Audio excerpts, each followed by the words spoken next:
Man. Are you enough of a businessman to appreciate an offer of 100,000 francs? I appreciate it, but I don't accept it. I'll raise it to 200,000. My friend, you could make it 1,000,000 francs at 3. My answer would still be the same. There must be some reason why you won't let me have them. There is. I suggest that you ask your wife. I beg your pardon? I said, ask your wife. My wife? Yes.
If Laszlo's presence in a cafe can inspire this unfortunate demonstration, what more will his presence in Casablanca bring on?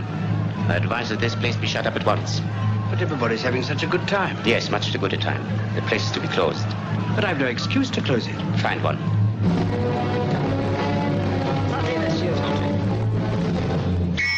Everybody is to leave here immediately. This cafe is closed until further notice. Clear the room at once.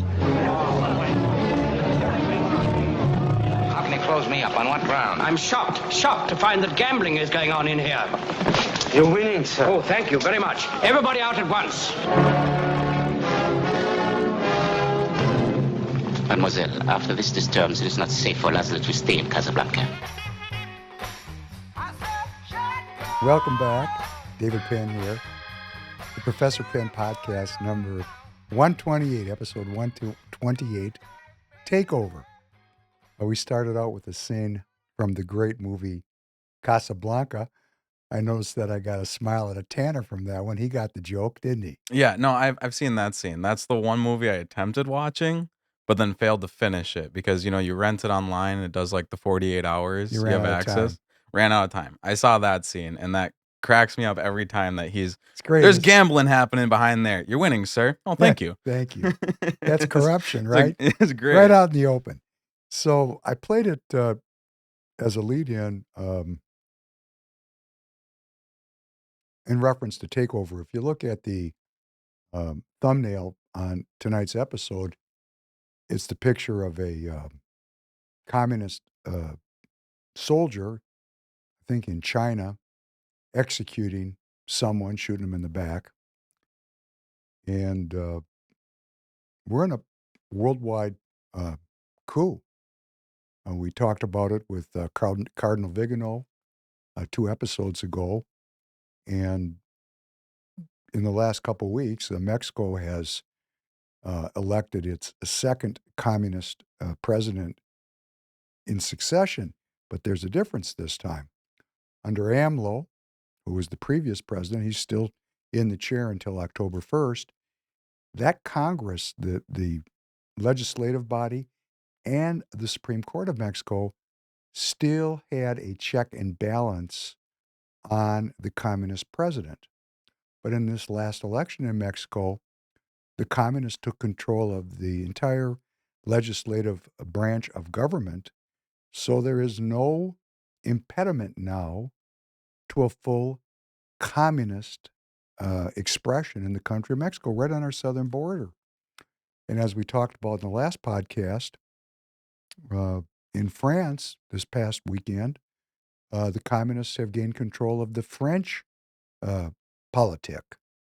And I play that from Casablanca because it's such a great expression of French nationalism that's seen, almost like the music was actually went together. That German song and the Marseillaise, the national anthem of France, actually they actually sounded harmonic, or they were in harmony for a while until the French uh, national anthem overwhelmed the Germans. The Germans were quite frustrated. They were triggered because there was a spirit of nationalism and freedom in those French patriots who had run away from France and were actually in what was called Free France in Morocco, Casablanca, Morocco, which was ruled by what was called the Vichy government. The Vichy government, because France was a colonial empire, the Germans conquered and took control of France, but parts of France and then its colonial empire were not conquered, and the French formed a government, the Vichy government, which was a collaborator government with the Nazis. So the French and the Germans in those regions worked together to administer in those areas. Very interesting that the French, Free French, quote unquote Free French, the Vichy French, and the Nazis actually worked in concert. Kind of like that song for a minute. And we know what the story was. We know that the United States and Britain and Canada on June 6, 1944, landed on the beaches of Normandy, and one of the greatest and most heroic uh, efforts in American history, uh, moved inland and liberated the French people. And after the war, France maintained its colonial empire, French Indochina, which was Vietnam, which ended up being an American responsibility because the French were defeated there in hell in a very small place called Dien Bien Phu. That's where the French military was defeated by the Viet Cong and Ho Chi Minh. And they maintained their possessions in Africa, North Africa, Algeria, Morocco.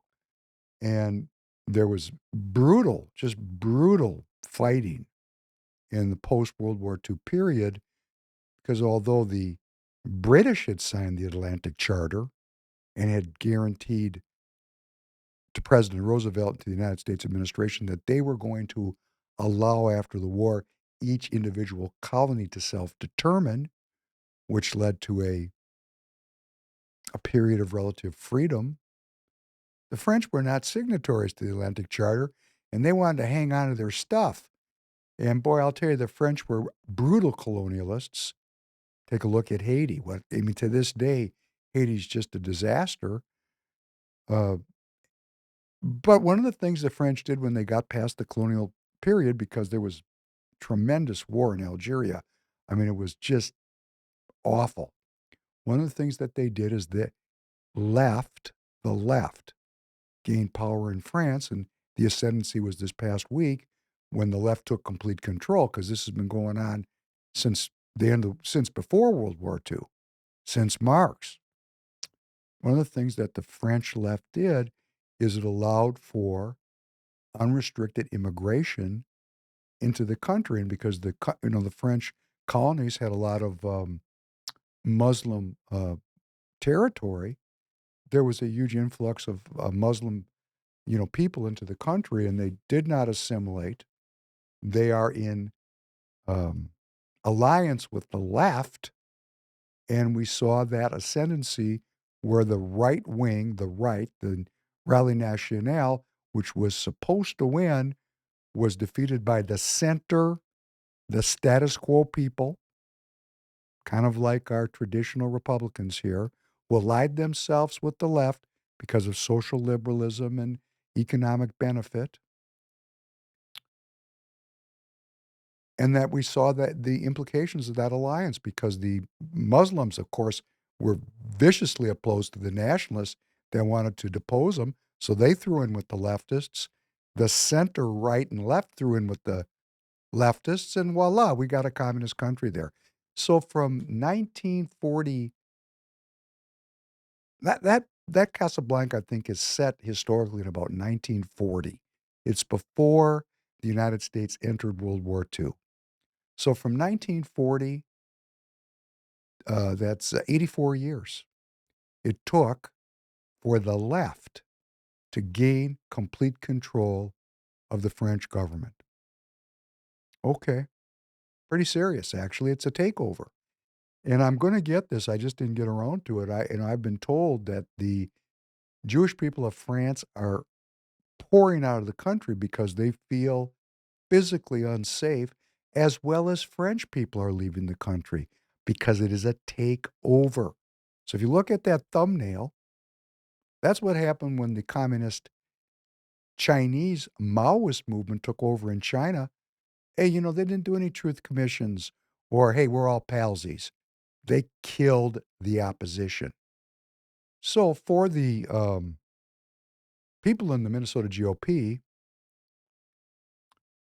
that seem so opposed to me and opposed to Royce White, and it's two different issues because, for you people that are watching me now, for my valued and loved regular audience now, we're getting a big influx of, shall we say, observers that are looking to cut up clips and shorts of what I say and post it up as if it's a gotcha moment. Because these people are into the politics of character assassination. They're not really interested in policy. They don't want to discuss policy. They're not interested in evolving. The point of our political process. And I asked Michael Broadcorp to sit down and talk to me, but of course, he doesn't want to. He's into gotcha, which we're going to talk about in a minute. And this Sam Sunder and these people, they're not into discussing policy, which is the only thing I really care about. They just are into the politics of character assassination. So how does that play itself out? Well, hard to call me an anti-Semite because I'm Jewish, but I'm sure they're going to get around to it. I speak Hebrew and I've, prayed my whole life and I love my tradition, but because I'm willing to search for truth, I could be branded an anti-Semite by these people, or even maybe by association with Royce White. But what they used on me was the word bonkers, because if they can't get you for being anti-Semite, or they can't get you for being a racist, they just call you crazy. It's the politics of invalidating discourse and dialogue on issues by making the people that have new ideas into crazy people. And why did they do that? Well, I looked up something I thought was very interesting, and I'm going to share it with you, and I want to get the exact correct information if I can.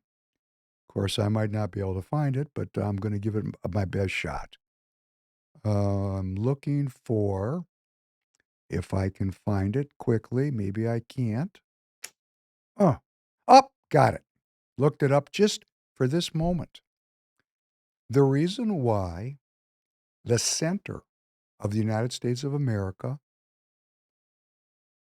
continues to be so uncaring and unwilling to discourse is because they're invested in the system.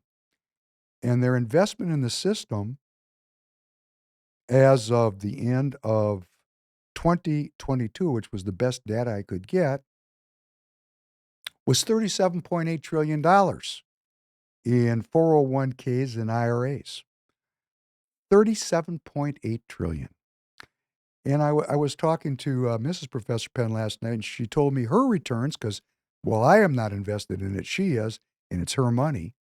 She made a 21% gain this year to date. 21%? wow, business is popping, isn't it? And I think these American citizens that look at their 401ks and their IRAs, they're going, wow, this is going really good. Hey, Tanner, do you have a 401k? I do not. Do you have an IRA? No. Doesn't really help you, does it? Well, it's not that I haven't looked into I just haven't looked into it. I grew up way too fast. Well, I'm 24 all of a sudden. I'm like, oh gosh, I need to start planning these things. well, here's the story they're going to start telling you, particularly when because you have a child and you have a girlfriend and maybe you'll get married. You're going to need insurance, and your insurance guy is going to start talking to you about life insurance. You're going to come to me and you're going to say, Professor Penn, do I need to buy life insurance? I've got a kid. I got a wife. What do I do? We can talk about it. And then somebody's going to say some investment call. One of your friends from high school is going to go to work for one of the investment banks. And he's going to say, Tanner, you really need to plan for your retirement. If you put money in the bank right now in your retirement, you don't have to pay taxes on it until you retire at 59 and a half years old. And if it compounds every year, if you put just a small amount of money in there every year, you're going to be a millionaire when you're 60 years old. Doesn't that sound great? Yeah, it just doesn't sound realistic. Like, Oh, how no, does that no. It works. It works. But let me tell you how it works. Between 24 and 59 and a half years old, when you look at your ever increasing net worth, and why does it increase? Because the government keeps expanding the money supply. So it's the biggest bubble in world history. It's a giant debt-fueled fugazi. But nobody wants to think about that because when you're looking at your phone, see, you're looking on there and you look up your Roth IRA or you look up your 401k on your Charles Schwab account, you go, wow, look at all that money I'm making. And you know what you're looking at? You're looking at pixels on a screen. Yeah. You don't have any money. You got a bullshit story. It's what you got. So why is it a benefit for them to work it that way? Like why? Because every American citizen that's in that game is now invested in this system. So then the banks themselves, like BlackRock does a 401k, right? BlackRock, State Street, all of them, yes. And we're investing in BlackRock, and they take your money. You know what they do with it? They invest it in the war machine. Okay. So then they're like they're promising you with air quotes that you're going to have a higher return, but it's basically just BS. No, while they're getting your real money. If you live to 60 years old, yeah, and you start taking out real money, you're going to get real money for your retirement. That's true. However, what you do is you're funding the British business model, which the United States has adopted, of slavery, drugs, and piracy. Okay. Because those companies that invest your money for you, they take it in, then they invest it, and they make even a higher rate of return. They make the spread. So yeah. they take in $500,000 for you. They give you back whatever they give you, but they make a ton of money investing in companies, new technologies. Like I was talking to a friend of mine, good friend of mine. You'll like this story. He's working for a company, big international company. And they're having him input into an AI system every correspondence and every interaction with every client because they're telling him to do that in the hopes that very shortly they can replace him with AI. Oh. They're using him to program the AI learning tool so that down the road, when it acquires enough knowledge, they can make him unemployed and handle the sales by themselves. Isn't that nice? And that's what we're investing in here. So for all these people that are criticizing me because you're calling me bonkers, I'll get together with any of you at any time to discuss policy, history, philosophy, religion. I can speak to you in other languages, which, I want to cover some of these issues because this policy of gotcha, gotcha, gotcha, it's just so childish. It's so childish, it's beneath me. No, I'm going to tell you, I got a lot of resources, so I know everything about all of you. And you all look just to me like Royce White. Exactly. Max, some of you look worse. Your history's awful. Awful. And you say, oh, you guys don't care because, and I know, and now you know that I know, but I'm not going to post it because I don't care. It's completely irrelevant within the context of a worldwide communist takeover. I just read, walking in the studio, this Brian Strouser, who's the leader of the Minnesota Gun Caucus or whatever the hell it is. He's making disparaging comments about Royce. Royce is crazy or whatever. When you really are invested in this system, which you are, and you're entitled to do so as an American citizen, first you must remember that 50% of the people have no 401ks, no IRAs. Like my friend Tanner, my producer, my young friend, with a child and a woman he's going to marry. Beautiful family, nice kid. He has nothing. He has no stake in the game. He's looking at being a serf, and he understands the deal. He might never own anything, number one. Number two, you put the people into the equation that are under the age of 60, they don't have anything. Most of them don't have anything either because they can't draw down on those protected funds. But let me tell you, folks, something you don't know because you don't read the Fed minutes, which I do. In fact, I can tell the level of your investment in study, which we're going to get to that in a second, about myself. But I can tell from what you write, because if you had something to say, it wouldn't be a series of gotcha moments. Michael Broadcorp took great pride in that Professor Penn, David Penn, gave $300 to Hillary Clinton in 2016. Oh, how exciting. We're going to talk about that too. We're going to clarify some things, but I'll probably have to keep coming back to it because it's not going to deter these people from the politics of character assassination, because in the absence of policy knowledge and the ability to articulate, and if they would articulate, I would be able to talk back about policy and we could get somewhere. Politics works when two people who disagree discourse. What comes out of that when there is love and a spirit of camaraderie that comes with citizenship, the respectful dialogue, that dialogue leads to a synthesis, the working out of a better idea. Two divergent opinions can end up with one much better idea. And we're missing that. And why are we missing that? Because we're being made to hate each other. These people really hate me. They act like they hate me. They attack me. I'm going to tell you people right now, just quit. I don't want to do this. When I stop responding to you, it's because I got better things to do than mess around with you. I got a beautiful audience of people that are really interested in the material. They're interested in learning and searching for truth together. They care about the country. They want to learn the ideas. I want to learn the ideas. That's the beautiful part of my role. I'm continuously getting to study, like reading the Fed minutes. See, you're going to call me bonkers? No, I'm coming right back around. My brain's working real well, okay? Go read the Fed minutes about the bail-ins, not the bailouts. Go find it for yourself. Because we're practicing something now called modern monetary theory. And why there is a strident uprising amongst the people, some of whom have nothing, some of whom have an investment that they might get if they live that long, but they have nothing because they're not 60, and some of whom, like me, just have a conscience and a love for God, country, and family. So, the bail-in in the Fed minutes. As we borrow more and more money, why do we borrow that money? Well, because we have a political class that is not really exemplified by Joe Frazier because he's not going anywhere, but he's the, the poster child for the local people. So you think you got your champion.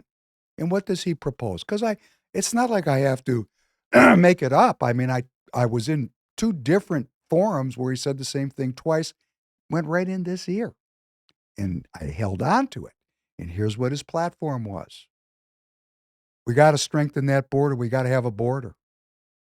This debt's crazy. We got to get this debt under control. But we must have a worldwide peace through strength approach to managing the conflicts and the threats that America faces in the world. And I'm a 26-year-old naval veteran, and I have the ability and the history to fix things in Washington. You know, I've heard this since, let me think, first time I heard it. Ronald Reagan.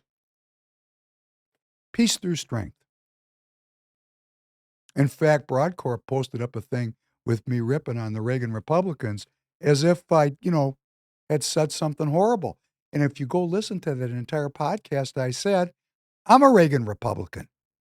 That's me. I'm a conservative who woke up one day after years of study and I said, whoa, what are we doing here? So the bail-in, you got to understand the modern monetary theory. To my traditional conservatives who are watching to hate me, you got to do some homework what this game is. Because if we keep up this peace through strength modality and keep a business model that's based on, slavery, drugs, and piracy, debt slavery, drugs, everybody, and piracy, which means war, we keep this up and we keep deficit spending, which we have a baked-in structural deficit that goes on forever. They stop at 50 trillion. When they say the debt's 50 trillion, hey, we'll talk about it again. But between the unfunded liabilities and the deficit spending, we're broke. But actually, we're not broke. Because here's what modern MMT, modern monetary theory, which is all the rage, says. The government can print as much money as it wants to. It's irrelevant. No problem. But they leave out the punchline because the purveyors of this ideology are communists. And what they intend to do, just like in France, it's part of the takeover. The collateral on the debt is your $40 trillion of invested IRA and 401k money. Go find the Fed minutes on bail-ins. And then you'll understand why I am strident, why I am backing Royce, because Royce is willing to look at these things and talk about them before we get bailed in. In other words, why do we have this cohort of centrists that are really aligned with the leftists and they don't even recognize it? And the reason why is they're invested in the system. They're invested in the system. And we got this nationalist group that really wants to change the system. And of course, they're fighting it now. I'm bonkers and the craziest group ever. And Royce is the craziest candidate in Minnesota history. You know what? Every time new ideas come up, okay, those people who come up with those new ideas are called crazy. I mean, it's just all the time in history, politically, scientifically, artistically. We're going to go out tonight with a beautiful scat singing song by Ella Fitzgerald, and there's going to be people that say it sucks. Stay around, you centrist, and I bet some of you are going to say, wow, that's not even music. Anytime there's new investigation, new thinking, new analysis, it's resisted by the status quo, by the center. And the center is so interested, they're so afraid of what? They don't want this military medical complex deconstructed. Remember John McCain with his thumb upside down when President Trump was trying to undo Obamacare and McCain was the deciding vote and he stood there like a Roman emperor and he went, yeah, remember that? That's a Republican. He allied himself with President Obama. What is that? Because it's not about Democrats and Republicans. It's about globalists and nationalists. It's about freedom and determinism. And there's a lot of people that don't agree with this system. And I'm one of them. And I don't agree with it because the system is unwell. It generates unwellness. Look at our rates of chronic disease. Look at our rates of mental illness. Look at our rates of divorce. We're a very unwell society. And then I'm watching people say that, pointing that finger, you're crazy. Let's talk about policy. Let's stay away from character assassination. Let's make some progress on the issues of the day because I'm aligned with the nationalists, but everything the nationalists want is not going to come to fruition. The the paradigm of the country is already shifting because there's such a preponderance of people, such an enormous population of people that want and are demanding change. And that change is coming maybe in ways that we can't even foresee. But the change is here. And not only is it happening politically in kind of a controlled and American Republican style through the elective and political processes, but this change is going on all throughout the world, oftentimes violently, in terms of war.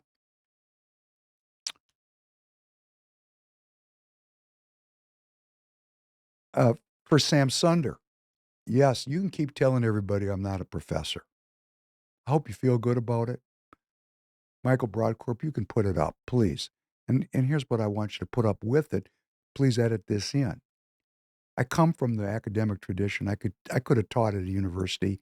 I chose not to because the universities are populated by people that I just didn't want to hang around with.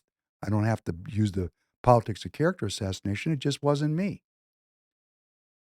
But I've put 5 children through school.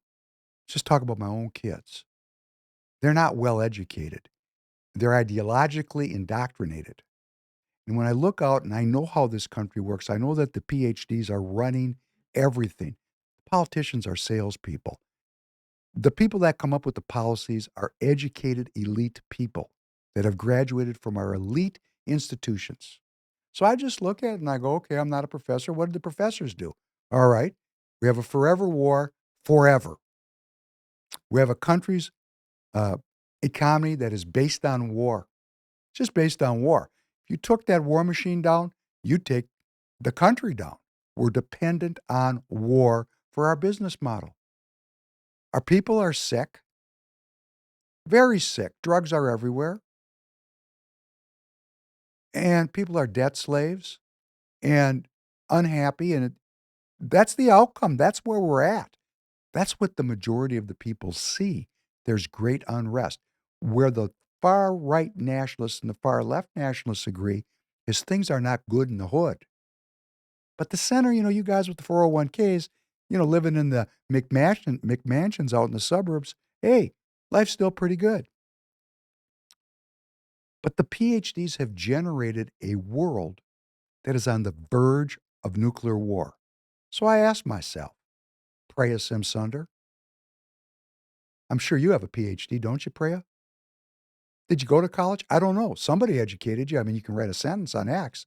My question is, if these people are so smart, why is the world so screwed up?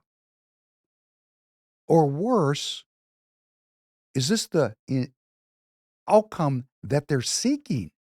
So either they're not as smart as they want us to think they are, because everything's a mess, right? I mean, really, just look at the unhealth of the people. Look at the unwellness of the people, the incidence of chronic disease, the incidence of mental illness. The country's not well. People are not well. So either these people are not very smart, not as smart as they want me to think they are, or this is exactly the outcome they want, which means they're evil. And I look at that and I go, man, I'm glad I'm not teaching at a university because 95% of the faculty, and it varies by department, but these are Marxist institutions. And why are they Marxist institutions? Because the Marxists knew where to go to get control of our society. Because who teaches the children and what the children are taught determines the future. So we Republicans, and I don't mean Republicans in party, I mean we Republicans that believe in human well-being, we got a lot of work to do. So yes, and do I own a tire company? That's another thing for you, Michael. I don't know if you've ever owned a business. There is no shame in being an entrepreneur. So these leftists that put up, oh, he's a tire salesman. No, I've been self-employed since I was 19 years old. I don't know if anybody really understands what that means. I know what it means. I have depended only on myself for my income my entire life. That's an accomplishment. That job has taken me all over the world hundreds of times and taken me into the halls of power in countries all over the world, from China to Vietnam to Turkey to the United States of America. It's been more important and more informative than a PhD education. You know, it's like learning how to fight. You really can't learn how to do it out of a book. Get in the ring, put the gloves on. Hey, you're going to learn how to fight. I actually have been in the ring playing the game. So for Michael Broadcorp, and I know you know this, it was $300. I don't remember doing it. I don't remember giving money to Hillary Clinton. I sure didn't vote for her. And I've been voting Republican since George H.W. Bush in 1988. So I have no love or interest in the Clintons. But as a business person, like Donald Trump, he gave a lot of money to Democrats. When you're in business, you sprinkle a little money around. I don't remember doing it. It might not have been me. I don't know. It's $300. Gotcha? Oh, kiss my ass, okay? It's just ridiculous. I mean, gotcha, gotcha, gotcha. Talk about policy. Do you know anything about politics, history, and religion? If you do, I'd be happy to meet you any place, anytime, publicly or privately, and sit down and have a very erudite conversation with respect. Uh, I'm myself. I'm my own man. Okay, Royce does his thing. I'm doing mine. Okay. Now Royce is a candidate, and he was accused of being an anti-Semite by Joe Frazier, and by Michael Broadcorp, and by other people, that are now showing up because he said a truth that people don't like to hear. And here's the truth. You can't talk about the Federal Reserve without being called a conspiracy theorist or an anti-Semite. And Roy said, I can't talk about it because the Fed is operated by Jewish elites. Well, let's look at Jewish elites. I talked about this last time. They're Jewish, and they graduated from our most elite institutions. Does that make them a Jewish elite? You could describe them that way. There'd be people that would describe me as an elite. Although I gave up my role in that track very voluntarily, and I'm going to share with you why. Relative to that, maybe I did, maybe I didn't donation. At one time, I was one of the largest globalists doing business in China. I started in China in 1993 because, like all the rest of the boomers, it was all about me and how much money I could make. And I got involved in the politics of it. Spent a lot of time in Washington because when you're involved in international trade, it's politics. And I woke up one day in China, and I've told this story. I just didn't want to do it anymore because I knew I was harming American citizens. I knew it. I'd been involved in trade cases. I'd seen American citizens that were union members of the USW that staffed the tire plants where tires are manufactured in the United States. I saw their anger. Of course, at first I was very off-put by it. I looked at them as communists. But I listen. I've just, the religious part of me, I can't ignore suffering. I listened, and I had 4 or 5 trade cases over about 3 or 4 years because the USW was fighting back, trying to stay in control of their jobs, their futures, to make something for their families because the imports from China in the tire business was destroying the U.S. tire industry. And I just stopped. I mean, I curtailed it massively. Now, that's something you won't be able to figure out, Michael. You're just going to have to take my word for it. I mean, if you were really smart, you could figure it out, but you ain't that smart. So I curtailed my business operations voluntarily. Please call me crazy. I have regret about it because, I was on a track to become famously wealthy. But as I say, there's something very redemptive that I've experienced giving myself over to trying to restore republicanism in my country, because republicanism is based on the search for truth, the 5,700-year tradition that underlies our culture. And when I give over to loving my neighbor as I wish to be loved, the sins that I have, that you can't find because I'm not caught. Remember the caught and the uncaught? I'm just generally not caught. I'm generally a legal person and, try to be a good person. But I have a history, and I'm miserable about some of that history. But, through this process of serving my community, I'm good. And for all of you that are watching, I believe that this nationalist movement, even for a Michael Broadcorp or Preya Samsunda or a Joe Frazier, and probably Joe got a taste of it by being in the military, because that's a service activity. The act of service, the act of service with sacred honor is so healing for the human soul that I urge everybody to get involved. Go to precinctstrategy.com, look at how to get into the game of politics, go to your polls, get an early ballot, go to your polling place on election day if you're a Republican, and practice freedom and vote in the primary, because the choice could not be more clear. Now, Royce is the endorsed Republican candidate, Royce White, for Senate. There's 8 Republican candidates when he's the endorsed senatorial candidate. That makes the Republican Party of Minnesota irrelevant. Because what is the endorsement process? What's the point of being a delegate? What's the point of doing the work? And then 2/3 of the delegates endorse Royce on the first ballot, and they got to look up and they got people running him down, and he's having to defend himself against allegations of anti-Semitism. And he stood there, and I was there. I was a witness. I can't talk about the Fed because it has Jewish elites as the leaders, and when I do that, I'll be called an anti-Semite. Or if I criticize the Fed as a globalist organization, I'll be called a conspiracy theorist. And that's exactly what happened. So he fought back. And why is he fighting back? Because we're going through a takeover. Look at the picture on that thumbnail. And what you think, Michael and Dustin and Preya and all the rest of the people that are giving me gas on X, you think that can't happen here. And you are wrong.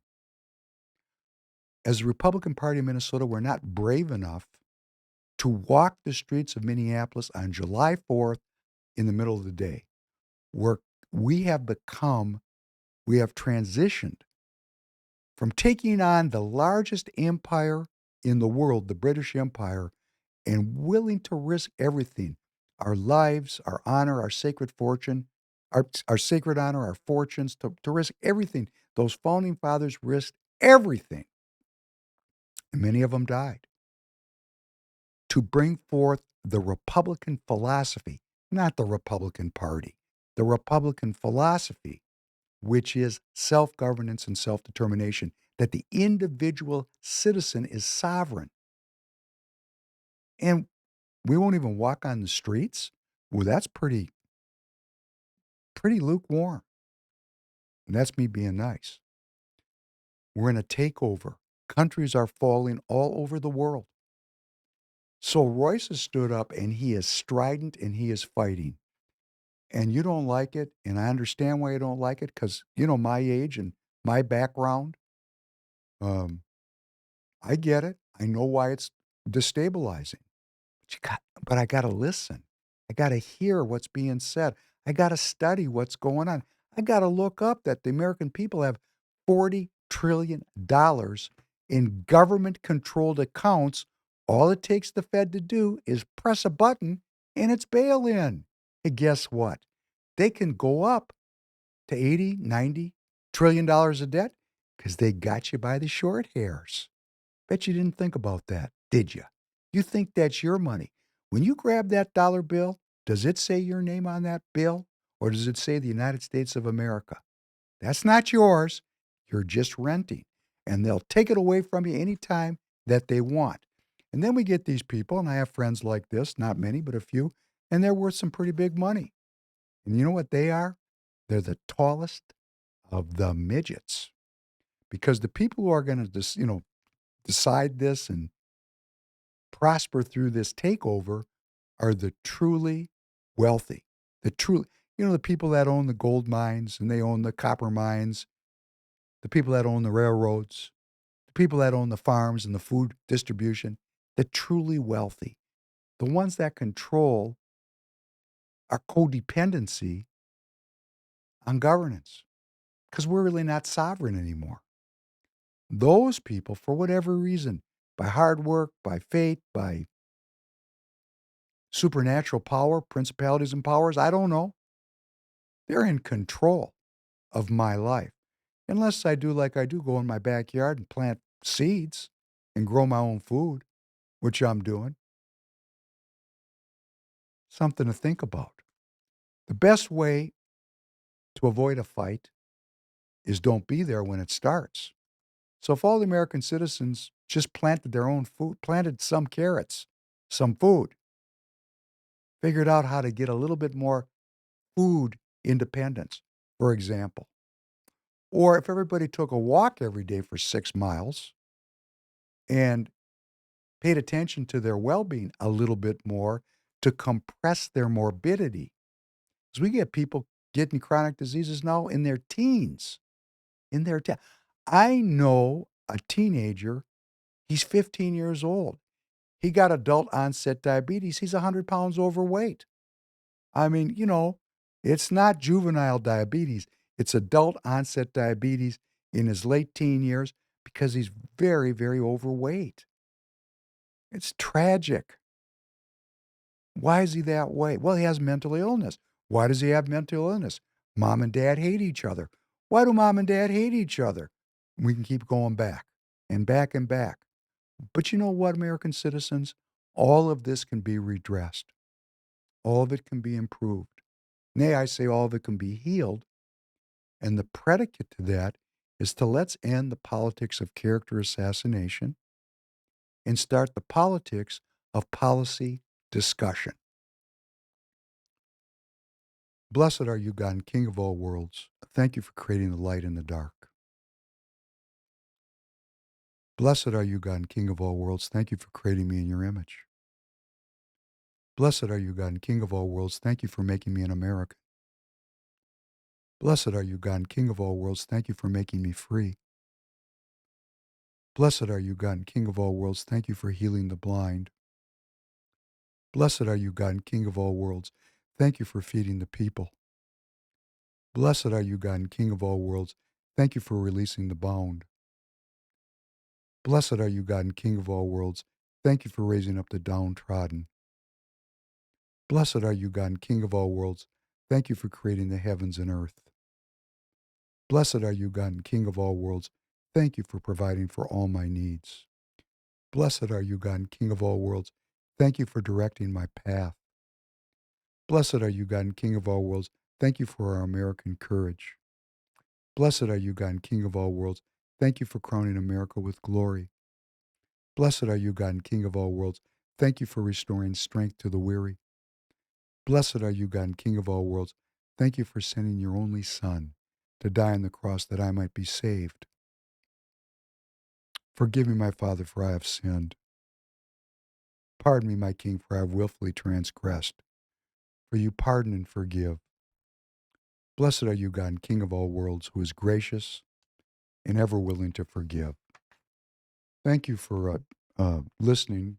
I'm trying to clarify some of these things because I'm just going to stop responding to these people. It's just silly.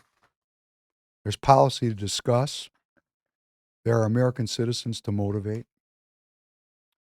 There's a country that is being conquered. Takeover of America is right around the corner if we American citizens that believe in republicanism don't practice what we believe.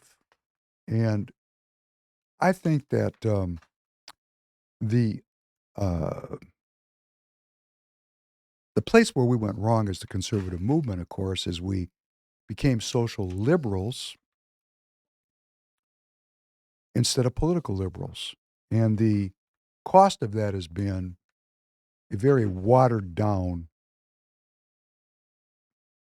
republicanism.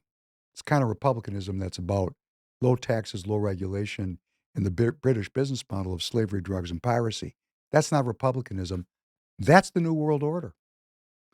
Please think it through. It's not hard to figure out. It just takes a little courage. Got to look in the mirror and go, whoa, whoa, what am I really preserving here?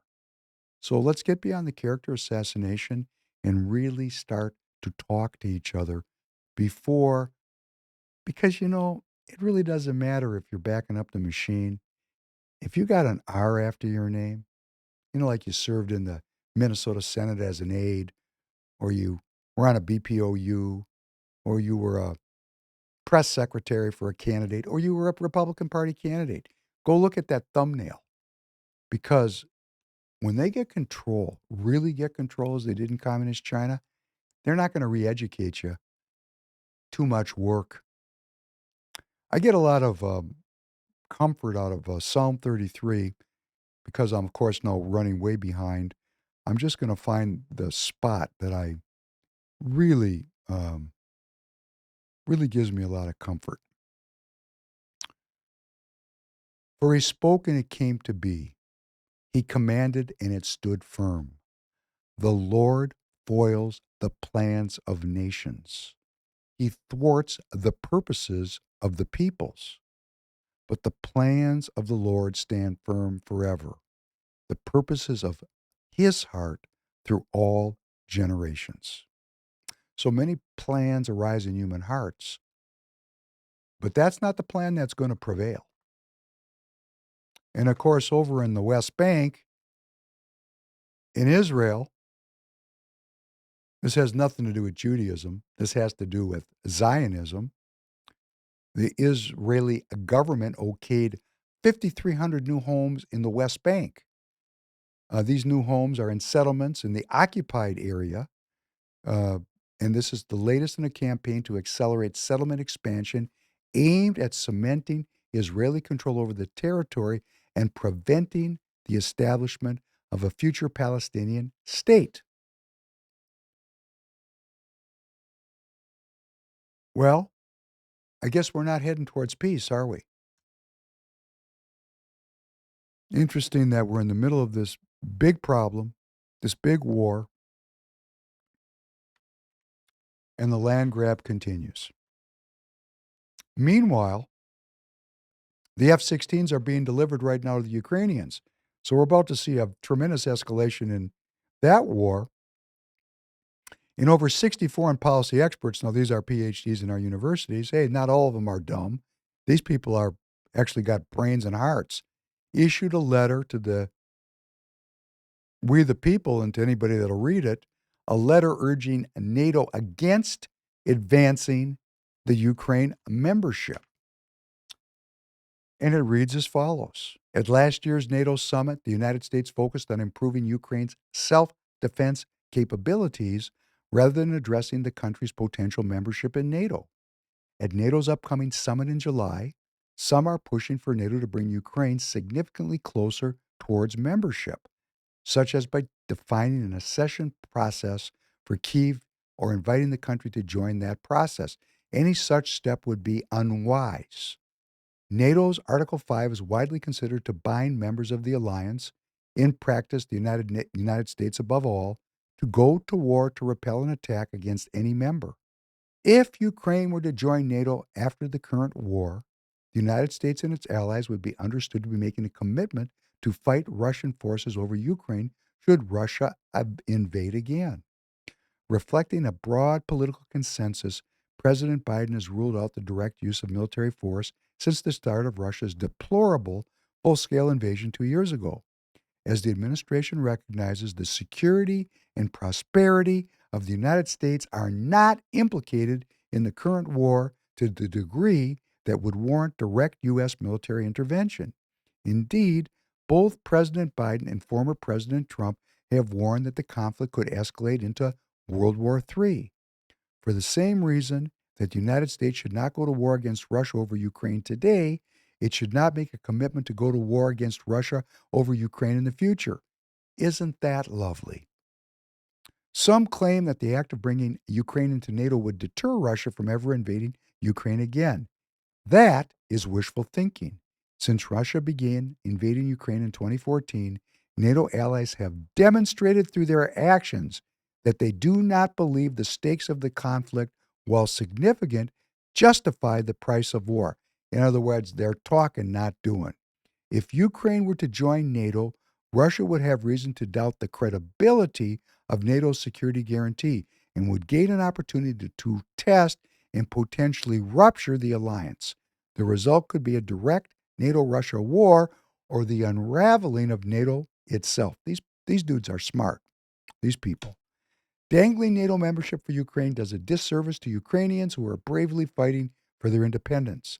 The closer NATO comes to promising that Ukraine will join the alliance once the war ends, the greater the incentive for Russia to keep fighting the war and killing Ukrainians so as to forestall Ukraine's integration into NATO.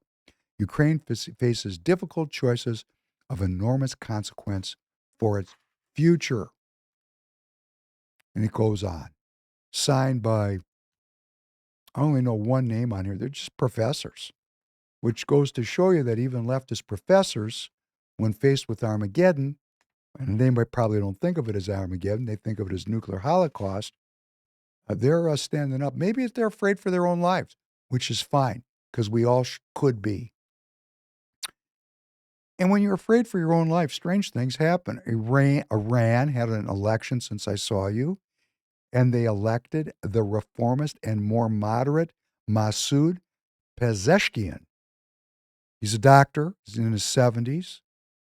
He gained 53.3% of the 30-plus million votes counted. He is interested in ending Iran's isolation, which is due to the Iranian nuclear program. This guy is saying to the people of Iran, we get killed in this deal. Maybe we should cut a deal. Interesting. When you're looking at, nuclear armed airplanes coming off of carriers in the Mediterranean that can blow your country to smithereens, maybe it's time to, sit down and make a deal. Maybe, and this is why synthesis and dialogue is important. Maybe peace through strength has a value. Okay. Hey, you like that from Professor Penn? Free thinker. And since I saw you last and I told you that the church was going to try and excommunicate Vigano, the church, unlike our legal system, doesn't kid around. They arrest you on Monday and they excommunicate you on Tuesday. Vigano's been excommunicated. So that's what you call swift justice. I want to talk a little bit about Syria as a model of what goes on in the world and how little we know about what's going on. Because, of course, I'm not a professor. But guess what? I've been to the Turkish-Syrian border many times for many different reasons. I'm Jewish. That's the place where they kidnap you there. The head comes off. So I wasn't happy to be there, but I had to go. So I went. Great. The history of this region goes back to what's called the recent history. Goes back to what's called the Ottoman Empire. The Turks, the Ottoman Turks, ruled this entire Middle Eastern region. The Holy Land, it was the Ottoman Empire. They didn't call it Palestine. They didn't call it Israel. It was the Ottoman Empire. Syria, Lebanon. I mean, these people had an empire. An empire. They didn't keep up with the times. And it's a very strategic part of the world because it's called the Middle East. What does that mean? It's midway between the West and the East. It's the transit point through which all of the trade flows. So like even today, Turkey has the largest airport in the world and the largest fleet of jets. The Turkish airport is sensational. And I've been there 10 times. How many times you been there? Yeah, I didn't finish my PhD, but I've been to Turkey 10 times. How you like that? In fact, when I went there, they told me they hadn't seen an American Jew there since ever. And I had a chance to meet President Erdogan, and I turned it down because I wasn't approved by the State Department to take that action. But I had a chance to go meet him and saw him. I was hanging around with some of his best cronies. And it was a very interesting and educational experience. Because the Turks, when they lost their empire, when they were defeated by the British, they shrunk down to Turkey. They lost all their lands. And when they lost their lands, and we've talked about this before, there was an agreement. The French and the British carved up the former Ottoman Empire after World War I with what was called the Sykes-Picot Agreement. The British got some of the action. The French got some of the action. The French got, for example, Lebanon. The British got Palestine. They chopped it up, right? Because there was a lot of resources there. There'd be oil resources. In the Suez Canal, there was a lot of resources that could be pirated back to the colonial powers from the colonies. They were colonies. And if you look at the map of Syria, because, Syria has had a civil war going on there since about 2014 to 2012, maybe. Long time. 2011. The world community, led by Barack Obama, decided that the Assad regime, which was a father and then a son, kind of the hereditary right of kings, because they're a dictatorship, was kind of an evil group. Evil. And why were they evil? Well, many reasons. The predominant one was they kicked out the colonial power. See, this Sykes-Picot Agreement gave this whole region to the British and the French. And, when the Muslims in that area started to wake up after World War II and they started to read things like the Atlantic Charter, hey, what does it say here? We get to self-determine. Why are we colonized? They started to rebel. Isn't that interesting? The spirit of rebellion, the impulse to not be ruled by foreigners. And there was a civil war in Lebanon, and the French were expelled from Lebanon, for example. There was a civil war in Palestine, and the British left Palestine. These people were run out. These colonial powers were run out by revolutionaries. I'm sure that the press of that time called these revolutionaries anti-Semites, crazies, terrorists, whatever label they could put on them to mute their political aspirations. But they prevailed because they had courage and they did not want to be ruled over by colonial powers. So progressively over time, power vacuums emerged as the colonial powers receded, and the historical tribal structures of that region, because they have their own way of doing business there, started to emerge, the tribal model. And the Assad regime was established in Syria, called the Alawite community. They're Alawites. And what is an Alawite? The Alawites are Shia Muslims, two branches of Islam. There's the Sunnis and the Shias. Iran is a Shia country. So the Syrian government, under Assad, the father, and then under the son, were allied with the Iranian government, Shias, who were in conflict with the Sunnis. And the strongest Sunni powers are the Saudis, the Egyptians, and the Turks.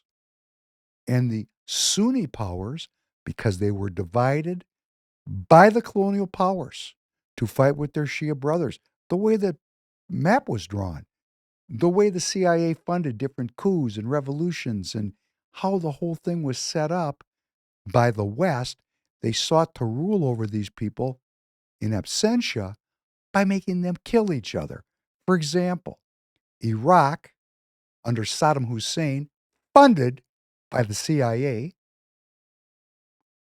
fought a very brutal and long war against the Iranians. It was a bloodbath.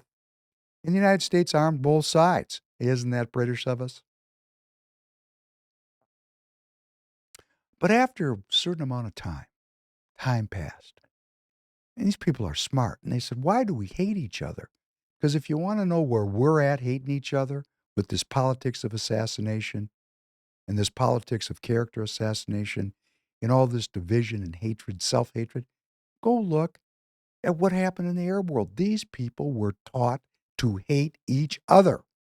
The pre-existing tribal conflicts, which were adjudicated with long knives and muskets, the West armed these people with tanks and supersonic fighters. And the killing was fantastic. And while they were killing each other, the oil was coming out for pennies on the dollar. But they started to wake up. They said, why are we killing each other? I mean, yeah, you're a Shia, I'm a Sunni. But hey, these people, they're British and French. We got to get these people out of here. So pop. The French went out of Lebanon, and the British came out of the Holy Land, and Syria was evacuated by the French, and this Shia government was there. And you know, it's very interesting. If you look at the map, it's very close to Russia. And what was this really all about at the base? At the base, the history. Why were the French and the British and the Americans in the Middle East? 2 reasons. 3, the Suez Canal, so they could get their colonial ill-gotten gains from Asia back to the colonial enterprise as quickly as possible and then return and steal more. Suez Canal. The oil, so they had the access to cheap energy. But that map, look at that Russian empire just north of Iran and Syria. Right there. Ukraine, it's all right together. Turkey and Ukraine. And you got to study that map. You got to go look at that map. And the Russians cut a deal with the Syrians in 1946. That would be Stalin. A cooperation agreement in the power void after World War II. And they have their only Mediterranean naval base in Syria and 2 giant Air Force bases. I'm talking about the Russian military. Have been there since 1946, supporting the Assad regime and the Iranian regime. 2 Shia groups in alliance with the Soviets. And the Soviets also backed the Sunni countries. Egypt, for example, was backed by the Soviets. So there was the Suez Canal and oil and the great power game of the old world order, now in the new world order, so we don't understand it, because it's really the British and the Americans, because the French became bit players, fighting with Russians in Syria. And the Civil War started under who? The pacifist Obama, because he was a globalist and he did what the globalist leaders told him to do. He was a salesman. And man, was he a good salesman. And they start this war to remove Assad. And man, this guy was tough. Tough. And his father was even tougher. There was a revolt by Sunnis by Kurds. Kurds under the father. He killed everybody and razed the town. The whole thing is gone. I mean, these people are brutal when people oppose them. The West wanted the Russians out of Syria, which means they had to get rid of the Assad regime, and they wanted to limit Iranian expansionism in the region. They wanted access to the oil. They wanted control of the Suez Canal, and they wanted to limit the Russians. So they were fighting the Russians in the Ukraine 1805, 1812, 1853, 1917, 1942, the Cold War, and now the Ukraine War. So the West was pushing back on the Russians, or maybe just trying to beat the Russians for who knows why. Because there's 2 sides of the story. There's 2 street corners. I see both of them. I don't know how that all really, what the truth is, wherever you want to put the flag in the ground. See what you want to see. But the great power struggle, the great game, was about the West and the Russians. In the fault line, you go look at that area. It's the Ukraine through the Balkans, down into Syria and Iran and in those regions, Lebanon. So Obama, supported this effort to get rid of Assad. And who did they enlist to do the killing? Well, that would be President Erdogan of Turkey, because he's our NATO ally. And there's another group in there, and that would be the Kurds, who are the mortal enemies of the Turks. And the Kurds had holed up where? In Syria and in Iraq, guaranteed by who? The U.S. military. Isn't this complicated? Does anybody talk about how complicated this is? No. And it's just not even talked about. There's a potential for a big conflict here, right? Who are the Kurds? That's another group that when they were handing out countries, they got high cock, as we say back in the old country. They got nothing. They just got left out. In the game of musical country chairs, they got left standing. And they're across Iran and Iraq and Syria and into Turkey. There's a lot of them. Half of them are Jewish. Isn't that interesting? And they're the mortal enemies of the Turks. They've been fighting a civil war with Turkey forever. So the United States went in with the Kurds and set up shop in Syria. We have American military, active military, fighting, killing people under the guise of they're fighting ISIS. And who's ISIS working for? That'd be us, because ISIS in Syria is funded by Turkey. And where does Turkey get its money and its power? From the United States. So we are actually on both sides of the trade. We're backing the Kurds, and we're backing the Turks. Oh, that pisses the Turks off a lot, because they see the Kurds as their mortal enemy. So guess what the Turks have decided to do? The Turks have decided to end this conflict. When they went into it, they did it for President Obama in the hopes of a wonderful relationship with the United States. And then Obama and Joe Biden, who actually advocated for a Kurdistan. So we're losing our ally Turkey because of who? Joe Biden. President Joe Biden, the genius of foreign policy, stood in front of the American people and said, we need to have a country for the Kurds. Well, that was the beginning of the end of our relationship with our NATO ally, the Turks, who then started buying military hardware from the Russians, even though they fought innumerable wars with the Russians over the last hundreds of years. They bought SAM anti-aircraft batteries, and that led to a big brouhaha. And that's one of the reasons I went over there, was to discuss that with leaders in Turkey, because it had business implications. And there was allegedly going to be sanctions, and there was no sanctions. They don't know our government doesn't know what to do with the Turks, because our government caused the problem. So we're really telling the Turks to go pound sand, but please buy our weaponry. It's so bizarre and so confounded. The Turks are using ISIS and other extreme Islamic groups like Al-Qaeda in Syria to fight the Shia Assad regime. So we got Sunnis and Shias at war. The Russians have their biggest naval base and Air Force bases there. The United States has bases there, and we the people don't know anything about it. Did you know anything about any of this? No, I had Isn't no that clue. great? Nothing, right? Yeah. Unbelievable. It's really dangerous, because we have in the air right now while I'm talking to you, Syrian aircraft, Turkish aircraft, Russian aircraft, American aircraft, and Israeli aircraft all flying around up there, but they're not supposed to shoot each other down. And every once in a while, an accident happens. So this is the complexity that a candidate like Royce White wants to discuss, and you're all calling him crazy.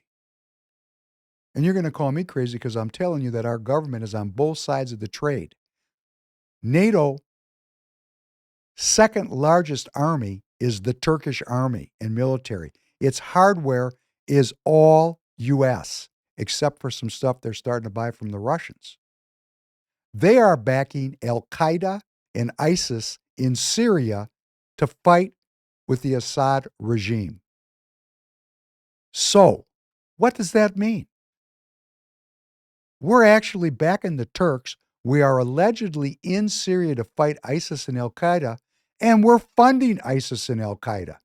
We're not there because of ISIS and Al-Qaeda. That's a cover story. We're there as a check and a tripwire on the Russians.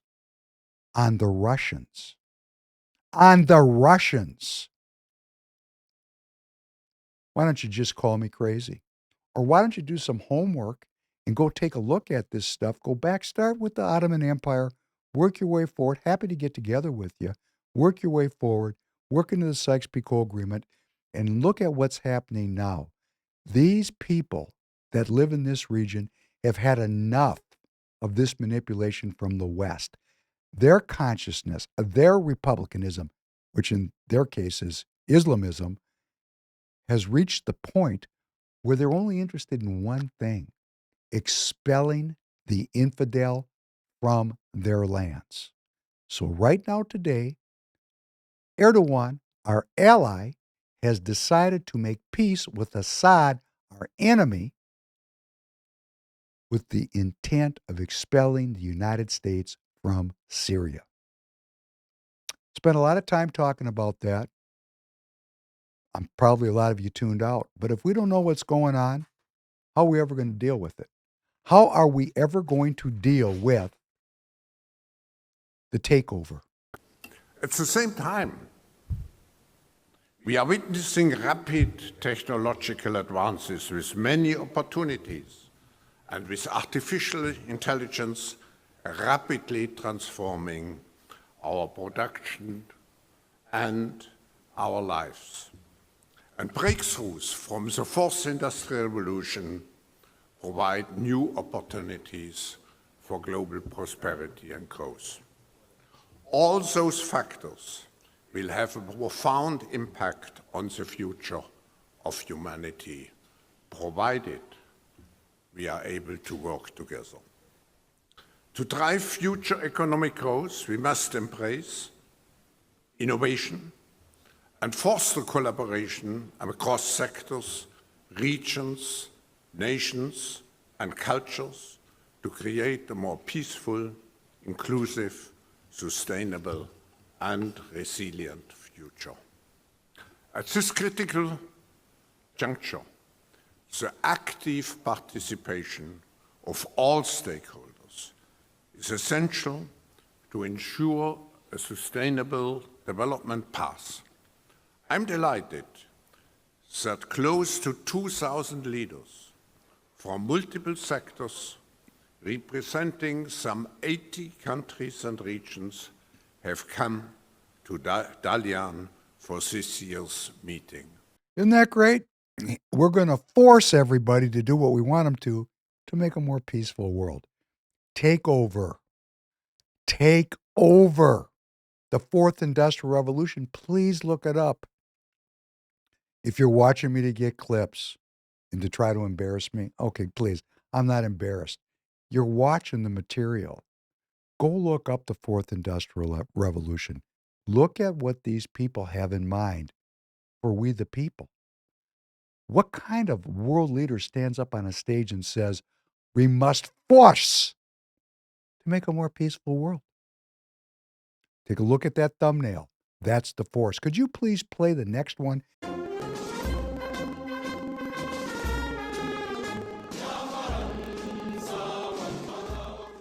That's the alliance between the left and Islam in Paris. And that was the celebration. Those flags were not French flags. Do you see any French flags there? Play it one more time. I want to see if I can see one French flag. Can you pop that up there for a second? Do you see any? Just look at the picture. I see. Do you see any French flags there? Do you see a French flag? No. They're flying other countries' flags when the left got control of France. And let's go to the next clip where it says the left. Let's look at what we're dealing with here, why people are getting a little strident like Royce White. Like, watch this. On vous a couché! We beat you. We beat you. That is what you say. You lost. The left is too strong. We have love. We are celebrating. We have joy. And you have hatred. We are too strong. We won.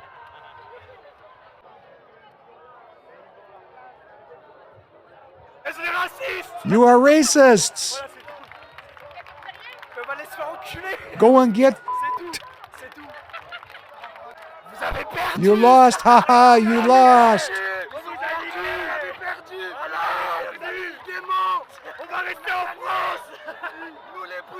We are going to stay. We are staying.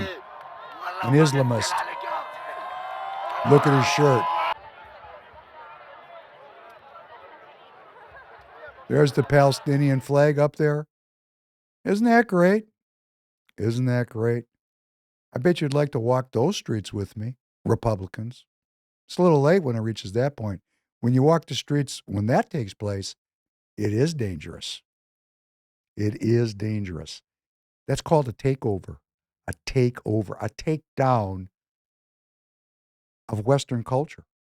And why did it happen? Because the French people were socially liberal. They believed in immigration. They believed in globalism. They believed in the equality of all people. They believed in something, a thought experiment that when it came out to the final result, their lives are at risk. Look at those people. Do you think those people have any compassion or empathy for the Rally Nationale people that love their country and love God and love their families? Do you think they're going to be kind to those people? Well, those people don't think so. They're running out of the country. They're escaping as if the country had been conquered by the Nazis. Something that I find rather annoying too about it, and maybe I just don't understand it, but they all are just sitting there like, haha, we won. And it feels like how people react when they're at like a football game and their team won. It's like, what are you actually celebrating besides that your position won? That seems to be the only thing they're happy about. I would actually go as far as to say that 50% of the people that were like, haha, we won, they have no idea what the hell is we won. It's just that their ideology and their group were the chosen ones for this race. I don't know. Well, that's what I feel. It feels like a game to them. It feels like they don't actually know any policies or what they're actually voting for. It's just, haha, we won. You're the bad guy and I'm the good guy now. One of the things that I've made a mistake many times in my life is thinking everybody's like me.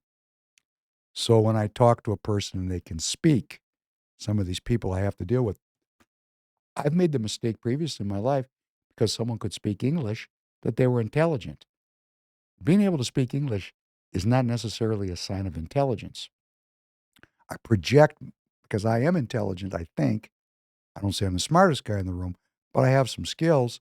And when I speak, I'm pretty good at it, right? So I think somebody talks back to me, I think, man, you're pretty smart. Not necessarily true. Very similarly, let me ask you a question. Have you ever been to Paris?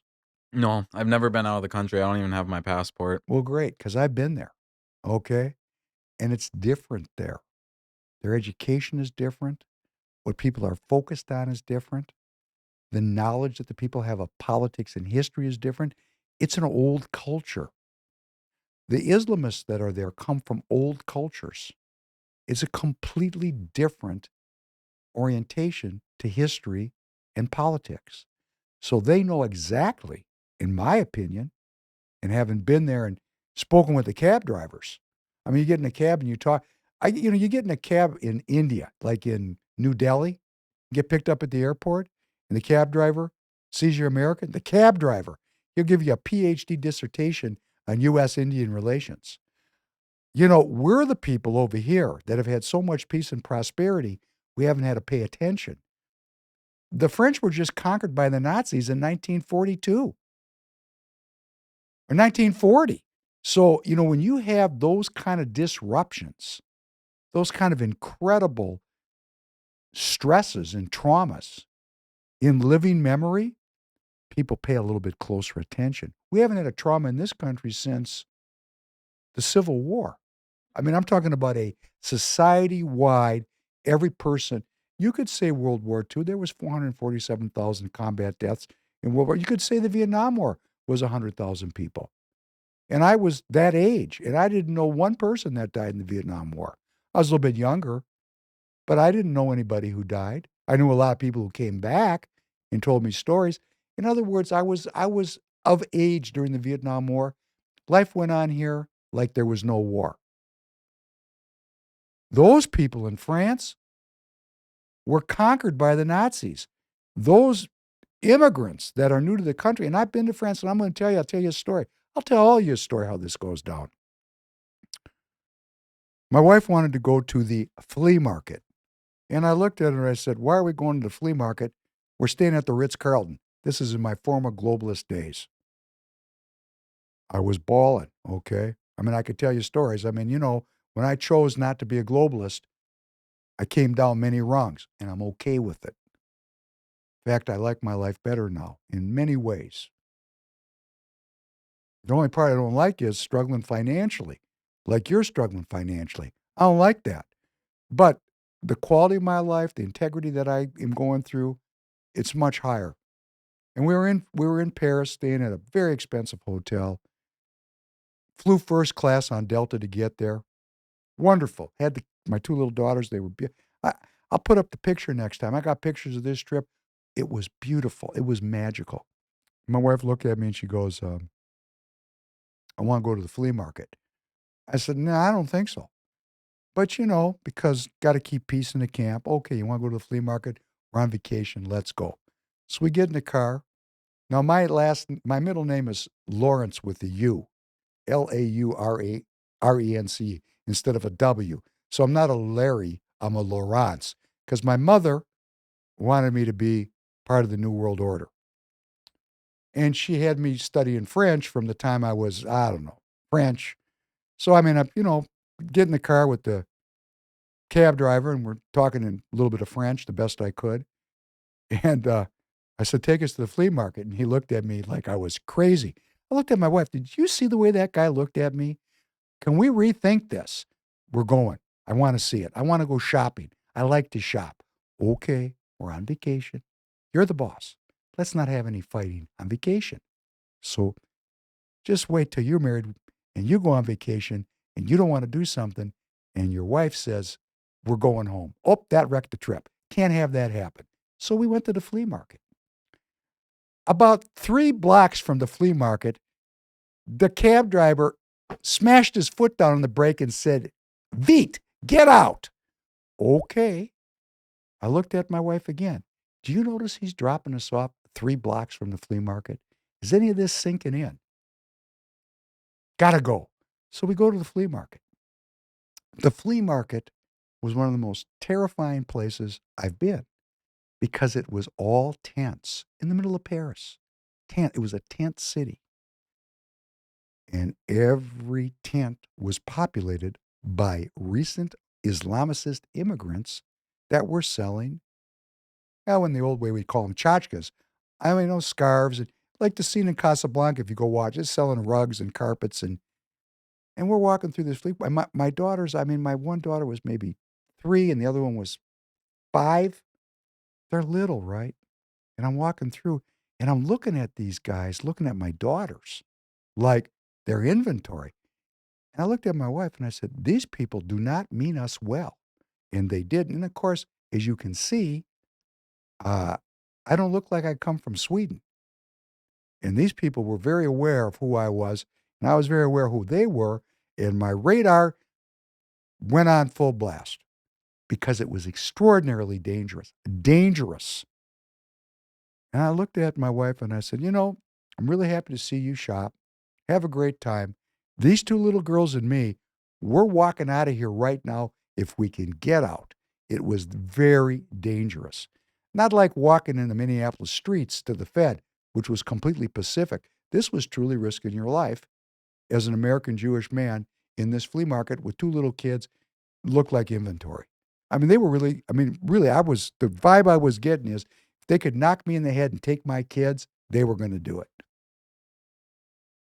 So it's not safe there, and these people know what they're doing. And there was no police there, and I found out subsequently that no police would go into the flea market area. It was a foreign country for the Paris police. They didn't go in there. They didn't go in there with the military. They could not go in there. It was that well defended. They lost control of their country. So why would these younger people that are on the camera for that video that we just watched, why would they vote for that? That's kind of more my thing, because like I start to wonder, over in France, is it a similar treatment where the younger people my age and my generation are also just not getting well educated? No, they're educated. Here's what they want to do. They see the Republican governance of the country, which is white and Christian and capitalist and in control of every institution of power. So the first thing that they get control of, the left, is the universities. And then they start turning out generation after generation of leftists. And then they start to practice the politics of identity politics. And then they start to practice the politics of mass immigration, globalism, borderlessness, globalism. And the left allies itself with Islam and vice versa, because the left thinks it's using Islam to tear down the power structures that are pre-existent in the country. Because the Islamicists do not assimilate. They don't become French. They keep their culture. So now you have a foreign culture. It's like a wrecking ball going through the traditional Judeo-Christian underpinnings of French culture. And it took, 46 to 2024, and voila, you saw. And who are they giving that finger to?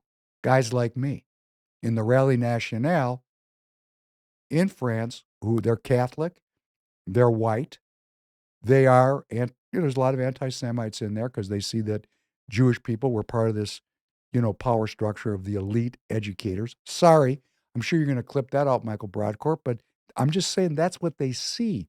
There is anti-Semitism in the Rally Nationale. And that's why I always say, if you keep the clip going, if you're an anti-Semite or a racist or a homophobe or a xenophobe, and you're in the national movement here in the United States, get out, go to the American Nazi Party, because we want to save republicanism, not racism or anti-Semitic. We don't want that. We believe in republicanism. We believe in the Constitution of the United States. We believe in all the Republican values that are enshrined in our founding documents. But these people don't want that because it involves self-governance. And when there's self-governance, there's difference. And when there's difference, you have classes. And when you have classes, you have the germ seed of Marxism. Well, today is the anniversary of the death by gunshot of one of the founders of our country, Alexander Hamilton. Everybody know the story of Alexander? Do you know the name Alexander Hamilton?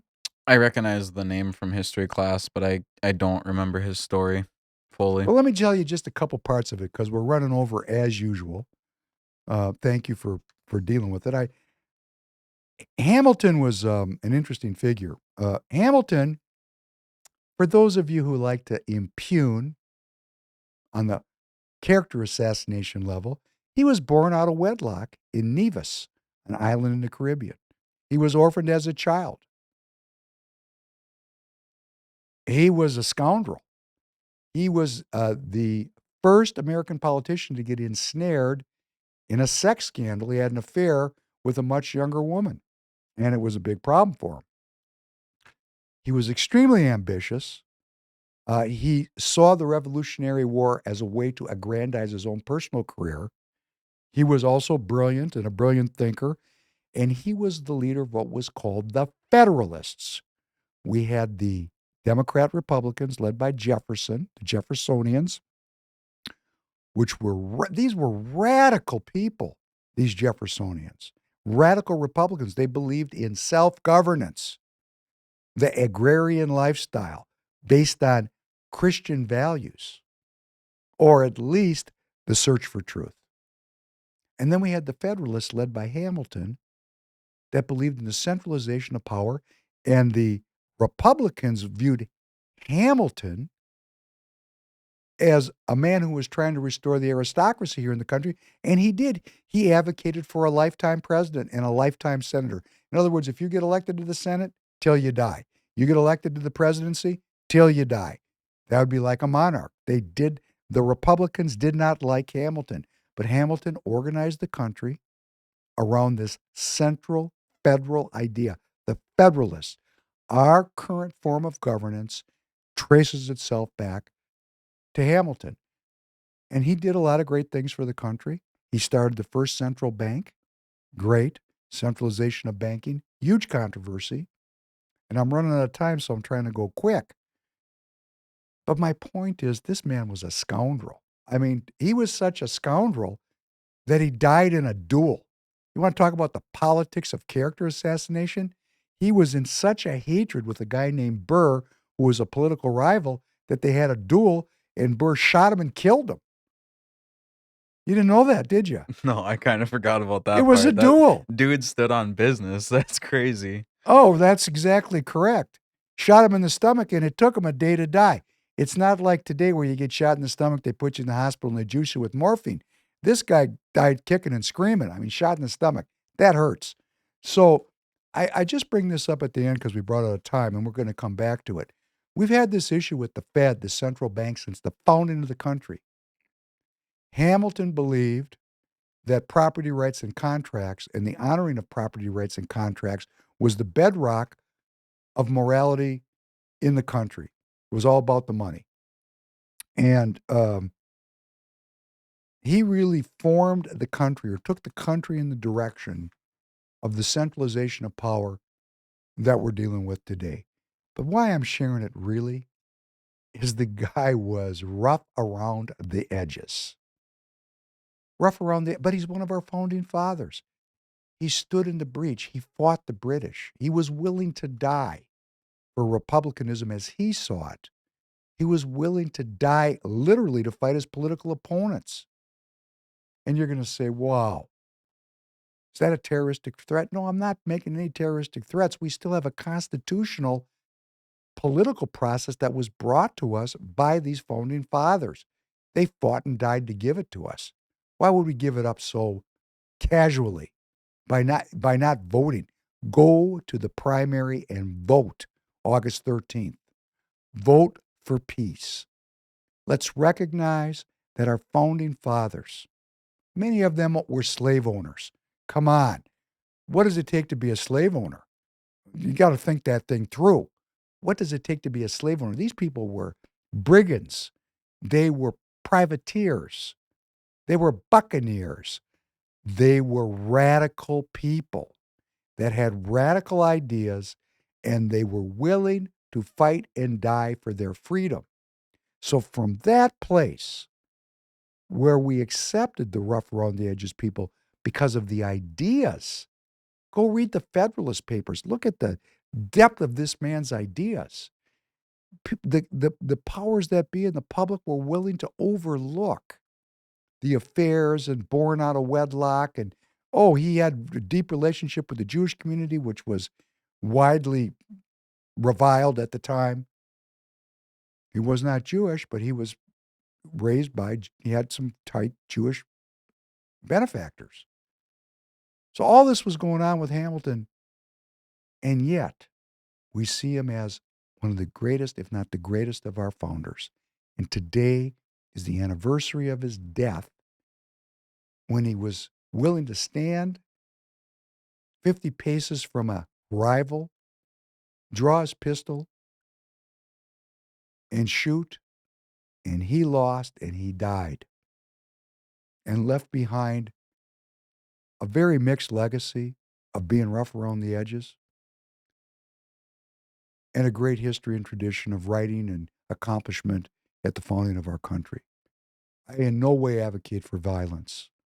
I advocate for this constitutional process that men like Hamilton fought and died for, to leave to me and my children. And I'm not going to sit here and allow people that would preclude me from searching for truth, or that would bind my hands and put me on my knees and shoot me in the back of the head, from taking over this country without a fight. So if you're still here, the people that are so disillusioned by Royce White, let us remember the moment that a Royce White or a Steve Bannon has arisen in. These leaders are coming up now because it's our last chance to save republicanism. Not the Democrat liberal order, the Republican liberal order. We're living in the Democrat liberal order.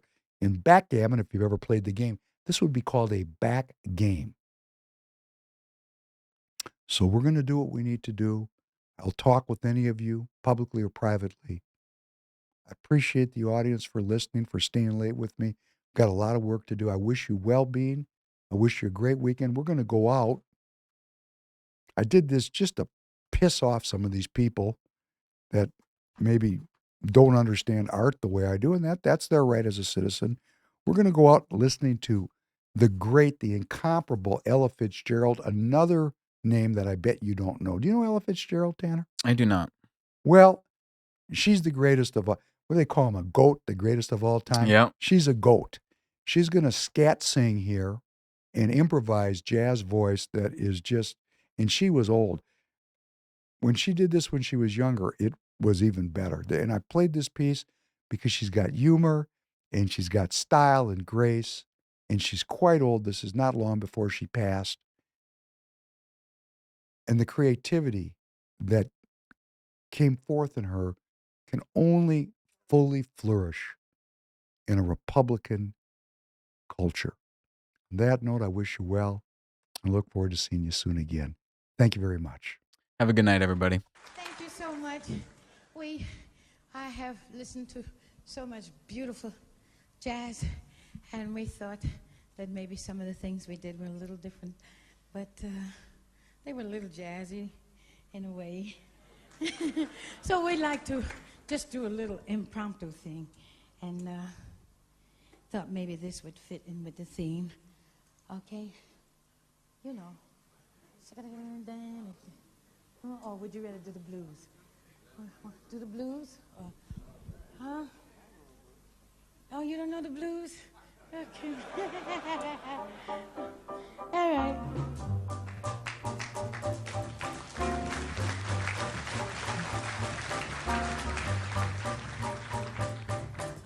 Shung ding boom boom bing ding ding ding ding ding ding ding ah. Shung ding ding boom boom ding ding ding ding ah. Boom ding ding ding ding ding ding ding ding ding la. You dum the baby didn't the bum dum the dip didn't the bim ba. Shung ding ding ding be do that do didn't do bum. How little la. Shung ding bit dip dum dum do da. Bum bum bum dum the bend but little da. Shung ding do do boom boom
boom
Oh boy, that's all you get. Bum, baby, bum, bum, bum, do do baby, do do do do bum.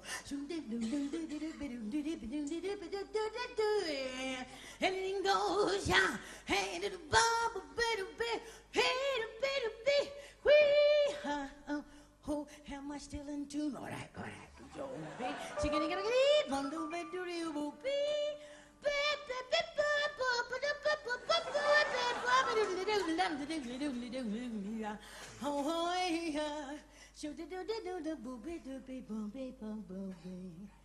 Pretty baby, snap.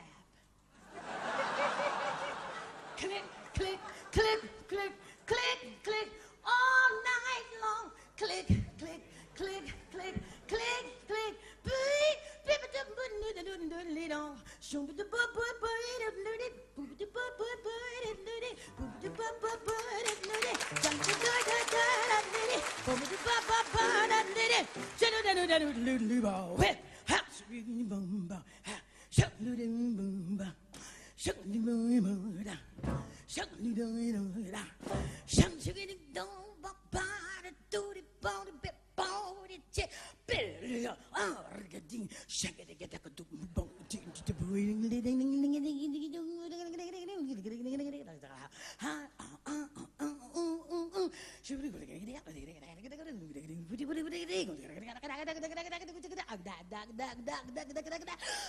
That's all, folks.